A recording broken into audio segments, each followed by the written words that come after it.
मौरूसी दुख कभी नहीं मरते। वो दीमक सदा पर छतियों पर धरी, पीतल की मुनक्कश कागरों, कारनस पर धरे रंगीन कांच के गिलासों, यौमे आशूर पर इकट्ठी की गई मट्टी की डोलियों और ठूठियों, टाहली पर बंधे रस्सी के झूलों और पसारों में बिछे बड़े पलंगों के रंगीन पायों में छुपे रहते हैं। अंधेरी कोठरियों में धरे बड़े जस्ती संदूकों में भरे उछले लिहाफों से उठती फिनाइल की खुशबू, नवारी चारपाइयों पर बिछी सूती चादरों पर रेशमी धागों से काढ़ी गई फूल पत्तियों, क्रोशिये से बुनी पीली पट्टी सफेद झालर के कुंदनों, मट्टी से लिपी ठंडी दीवारों पर टंगे बूढ़े फ्रेमों और आंगन में आगे बेरी के पेड़ों पर लटके रहते हैं। पुरानी छतों का सारा बोझा देवदारी शतीरों में लटके आही कुंडों और उनके दरमियान से झांकती चिकनी टाइलों,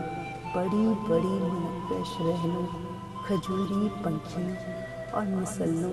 लकड़ी के भारी दरवाजों और उनके साथ बने धुएं से स्याह पड़ते हुए ताकतों में धरे तेल से भरे मिट्टी के दियों में सुलगते रहते हैं। शहरी में उभरने वाले नक्कारों की आवाज़ों, रात के अंधेरे में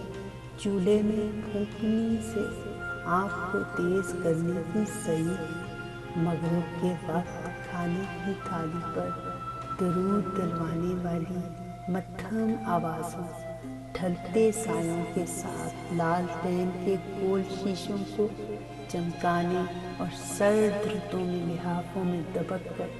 भारी आवाज़ों में सुनाई देने वाली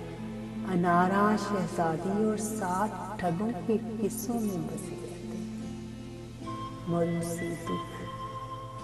कभी नहीं मरते। वो यादों की चाटी में दर्द पलोते हैं, पछतावों की झाग के साथ मधानी से चिमटे नर्म मक्खन, नमकीन लस्सी, असली घी में तर पराठों और उन पर धरी आम के अचार की बांकों, दाम चीनी के पुराने फौजी मग्गों, गैस के बड़े बड़े हंडोलों, खरोदी की चमकीली पन्नियों, पालकी के रंगीन पर्दों, छतों से उभरते रुखसती के गीतों, बड़े बड़े कड़ाहों में पकते हलवे और मिट्टी के प्यालों में परोसी गई चाय की चुस्की में छुपे रहते हैं। मौरूसी दुख